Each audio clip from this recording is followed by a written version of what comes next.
चाहूँगा कि मैं जनाब अजीज़ुर रब साहब को बुलाऊं और वो आएँ और प्रोग्राम का आगाज़ करें। बहुत बहुत शुक्रिया नुमान।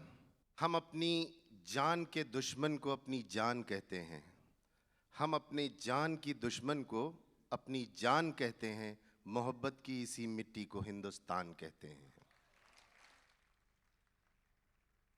जो दुनिया में सुनाई दे उसे कहते हैं खामोशी, और जो आंखों में दिखाई दे उसे तूफान कहते हैं। मोहब्बत की इसी मिट्टी को हिंदुस्तान कहते हैं। आज के जश्न जमहूरियत हिंद के मेहमान खुसूसी सफ़ीर हिंद बराए मुत्तहिदा अरब इमारात इज़्ज़त माब नवदीप सिंह सूरी साहब, पारस साहब और मुअज़्ज़िज़ ख़वातीन व हज़रात, मैं आज इस जश्न जमहूरियत हिंद के मौके पर मुनक्किद कवि सम्मेलन और मुशायरे में सैयद सलाउद्दीन और उनके रफ़क़ा की जानिब से आप सबका इस्तक़बाल करता हूँ। हिंदुस्तान हम सब के लिए एक खुशबू है, एक महकास है, और इस खुशबू को महसूस करने के लिए हज़ारों मील की दूरी पर अपने वतन अज़ीज़ को याद करने के लिए हम सब यहाँ इकट्ठा होते हैं। हम सैयद सलाउद्दीन के साथ मिलकर ये जश्न, हिंदुस्तान का जश्न गुज़श्ता 17 बरसों से मनाते चले आ रहे हैं। हम सब दुआगो हैं कि इसके तसलसल में कभी कमी ना आए, क्योंकि ये हमें अपनी महकास से जोड़े रखती है। ये बज़ाहिर तो एक अदबी प्रोग्राम है, लेकिन अपने भारत की अज़मत को अशआर और कविताओं के ज़रिए सुनकर दिल बाग बाग हो जाता है। अपने वतन से मोहब्बत निस्फ़ ईमान है। हमारी पहली ख्वाहिश है कि हम जिस मुल्क में पैदा हुए हैं वहीं दफन हों।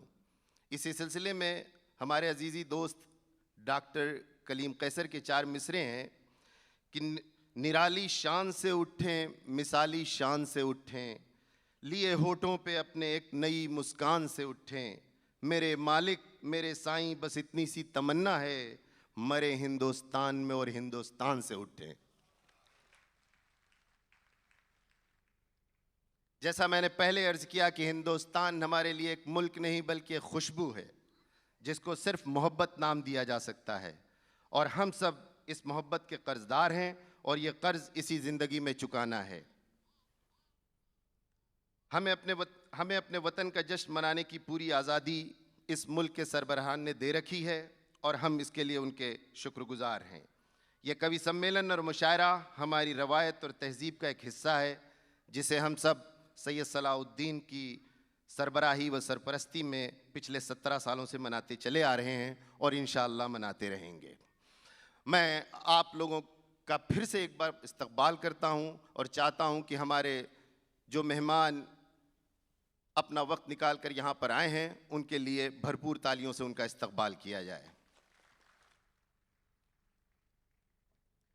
मैं अपने प्रोग्राम को बढ़ाते हुए अब स्टेज पर शोरा इकराम को दावत दूंगा कि वो यहाँ पे तशरीफ़ लाएं।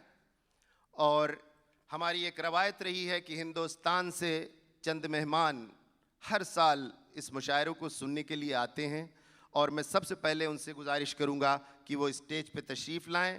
हमारे पहले मेहमान हैं जो कि अम्बेडकर नगर उत्तर प्रदेश में कांग्रेस के ज़िला अध्यक्ष हैं। मैं उनसे गुजारिश करूंगा कि वो तशरीफ़ लाएं। जनाब सैयद मेराजुद्दीन साहब।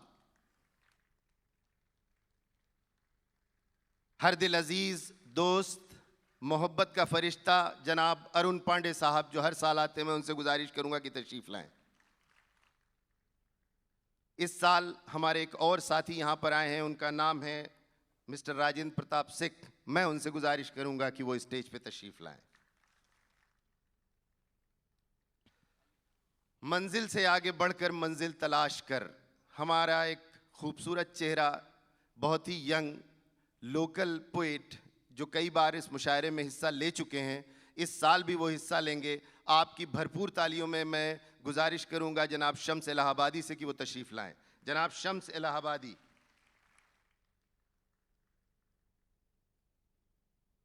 अभी बात हो रही थी कि इस सरजमीन पर अरबों ने हम लोगों को जो सहूलतें दे रखी हैं, उससे उन्होंने कुछ सीखा भी है। हमारे बीच में एक अरब शायर है, मैं उनसे गुजारिश करूंगा कि वो तशरीफ़ लाएं। जनाब डॉक्टर ज़ुबैर फ़ारूक साहब।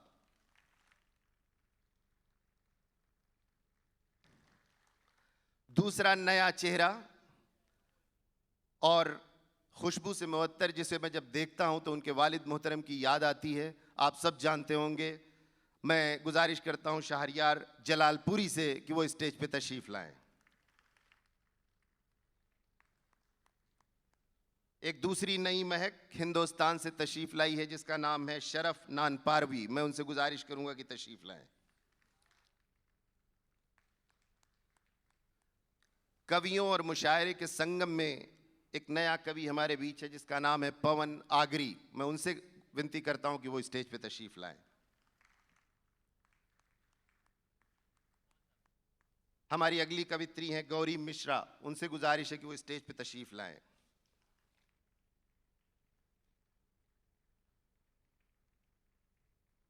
हमारी दूसरी शायरा हैं जो पहली बार इस मुशायरे में तशरीफ लाई हैं। मैं उनसे गुजारिश करूंगा कि वो आएँ। शबनम, शबाना शबनम। मैं उनसे गुजारिश करूंगा कि तशरीफ लाएं। हमारे बीच हमेशा से एक मेहमान शायर पाकिस्तान से तशरीफ लाते हैं। इस बार हमारे बीच में एक बहुत ही एनर्जेटिक और मोहब्बत भरी शायरी करने वाले जनाब अफजल खान हैं। मैं उनसे गुजारिश करूंगा कि वो स्टेज पे तशरीफ लाएं।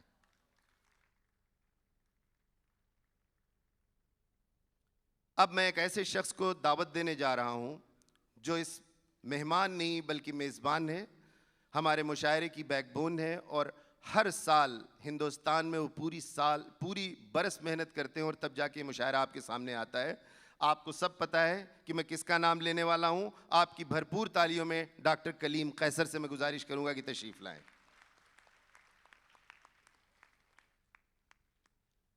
अब मैं जिस शख्सियत को दावत दे रहा हूं उसका एक शेर है कि दो चार क्या हैं सारे ज़माने के बावजूद, हम मिट नहीं सकेंगे मिटाने के बावजूद।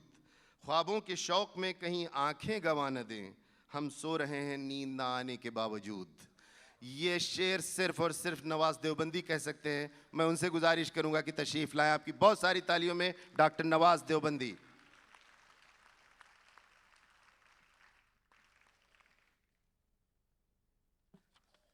अब मैं उत्तर प्रदेश के एक ऐसे IAS अधिकारी को दावत देने जा रहा हूं जो अपने इंतज़ामी सलाहियतों के साथ साथ अपने गानों, गज़लों और कविताओं और किताबों के लिए मशहूर है।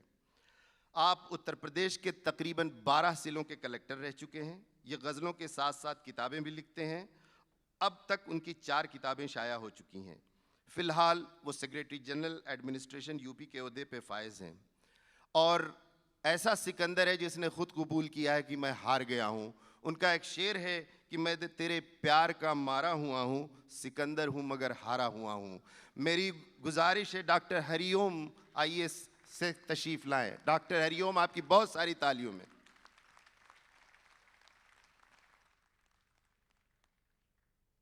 उर्दू गज़ल की आबरू, उर्दू लिटरेचर की आरबू, दिलों का बादशाह, आन बान शान उर्दू की, जिसका नाम है प्रोफेसर वसीम बरेलवी। मैं उनसे गुजारिश करूंगा कि वो स्टेज पे तशरीफ लाएं।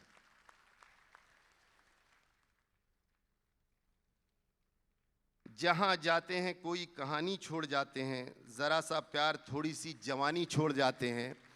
हमारे बीच में एक ऐसे कवि हैं, एक ऐसे सरपरस्त हैं डॉक्टर उदय प्रताप सिंह जी, जो हमारे मुशायरे में पिछले 2 बार से आ रहे हैं और इस बार भी अपनी अलालत के बावजूद वो यहाँ पे तशरीफ़ लाए हैं और इस मुशायरे की सदारत करेंगे। मैं आप सबसे गुजारिश करूँगा कि भरपूर तालियों से उनका इस्तकबाल कीजिए। डॉक्टर उदय प्रताप।